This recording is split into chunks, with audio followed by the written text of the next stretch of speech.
Artemis 2 mission flight டே 6 அன்னைக்கு ஒரு எமோஷனலான moment ஒன்று நடந்தது. அது என்னன்னு தெரிஞ்சுக்கிறதுக்கு ஸ்கிப் பண்ணாமல் இந்த வீடியோவை கடைசி வரைக்கும் பாருங்கள். இப்போ நீங்கள் ஸ்க்ரீனில் பார்த்துட்டு இருக்க அந்த ஏரோ மார்க் பண்ண பகுதி தான் ஓரியன்டல் பேசின். இதுக்கு ஜஸ்ட் நார்த் வெஸ்ட்டில் இருக்கிற ஒரு கிரேட்டருக்கு இன்டெகிரிட்டி அப்படிங்கிற ஒரு நேமிங் ப்ரொபோசலை ஆர்டமிஸ் 2 க்ரூ டீம் கொடுத்துருக்காங்க. ஆர்டமிஸ் 2 மிஷனில் ஒர்க் பண்ண தௌசண்ட்ஸ் ஆஃப் சயின்டிஸ்டோட டெடிகேஷனை ரெஸ்பெக்ட் பண்ணுற மாதிரி இந்த நேமிங் ப்ரொபோசலை அவங்க கொடுத்துருக்காங்க. அதே மாதிரி இன்டெகிரிட்டின்னு நேம் ப்ரொபோஸ் பண்ணியிருக்க ஃபர்ஸ்ட் கிரேட்டரோட நார்த் ஈஸ்ட் சைடில் இன்னொரு கிரேட்டர் இருக்குது. அதுக்கு கரோல் கிரேட்டர் அப்படிங்கிற நேமை ப்ரப்போஸ் பண்ணியிருக்காங்க க்ரூ டீம். இன்னும் பர்டிகுலராக சொல்லணும்னா இந்த மிஷனோட கமாண்டர் ரீட் வைஸ்மேன் அவரே ஒரு எமோஷனலான ஒரு இந்த ப்ரப்போசலை கொடுத்துருக்கிறார். மிஷன் கமாண்டர் ரீட் வைஸ்மேன் தன்னோட காலம் சென்ற ஒய்ஃப் கரோல் டெய்லர் வைஸ்மேனோட நினைவா இந்த ப்ரப்போசலை சப்மிட் பண்ணியிருக்காரு. இன்டர்நேஷனல் அஸ்ட்ரானமிக்கல் யூனியன் அப்படிங்கிற ஆர்கனைசேஷன் தான் எந்த ஒரு செலஸ்டியல் பாடிக்குமோ இல்லை அதோட சர்ஃபேஸ் ஃபீச்சருக்கோ உள்ள நேமிங் ப்ரப்போசல்ஸை அப்ரூவல் கொடுக்குறாங்க. அதனால இந்த ஆர்டமிஸ் 2 க்ரூ ஒன்ஸ் எர்த்துக்கு ரிட்டர்ன் வந்த உடனே இந்த ப்ரப்போசலை இந்த இன்டர்நேஷனல் அஸ்ட்ரானமிக்கல் யூனியன் கிட்ட சப்மிட் பண்ண போறாங்க.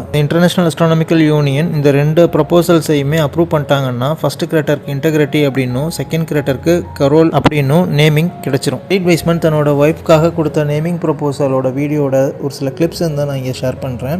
இதில் இந்த ஃபர்ஸ்ட் கிளிப்பில் பார்த்தீங்கன்னா ரீட் வைஸ்மேன் பேச ஆரம்பிக்கிறாரு. ரீட் வைஸ்மேன் பேச அவரோட குரல் கொஞ்சம் தழுதலுக்க ஆரம்பிக்குது. அப்போ இன்னொரு அஸ்ட்ரானட்டான கிறிஸ்டியனோ காக் கண் கலங்குறாங்க எமோஷனல் ஆகி. மூணாவது இமேஜில் Canadian astronaut Jeremy Hansen Reid வைஸ்மேனை கன்சோல் பண்ணுறாரு. அவரோட ஷோல்டரில் கையை வச்சு கன்சோல் பண்ணுறதை பார்க்கலாம். ரீட் வைஸ்மேன் ரொம்ப எமோஷனல் ஆனோடனே அவரால் கண்டினியூ பண்ண முடியல பேசுறதுக்கு. உடனே இமீடியட்டாக எல்லாமே ஹக் பண்ணிக்கிறாங்க. எல்லா அஸ்ட்ரானட்ஸும் சேர்ந்து ரீட் வைஸ்மேனை ஹக் பண்ணி அந்த இதை ஷேர் பண்ணிக்கிறாங்க. அவரோட ஃபீலிங்ஸை ஷேர் பண்ணிக்கிறாங்க. இது பார்க்குறதுக்கு ரொம்ப எமோஷனலாக ஆகுது நமக்குமே. இந்த எமோஷனலான மொமெண்ட்ஸ் வீடியோ ஃப்ரம் ஸ்பேஸ் அப்படிங்கிற யூடியூப் சேனலில் வீடியோவாக அவைலபிளாக இருக்குது. வேணுங்கிறவங்க அந்த லிங்க்கை டிஸ்கிரிப்ஷனில் கொடுக்குறேன், போய் பார்த்துக்கோங்க. இந்த ப்ரொபோசலை ரீட் வைஸ்மேன் கொடுக்கும் போது எந்த அளவுக்கு அது ஒரு எமோஷனலான மொமெண்ட்டாக இருந்திருக்கும் அப்படிங்கிறது நம்மளால் புரிஞ்சிக்க முடியுது.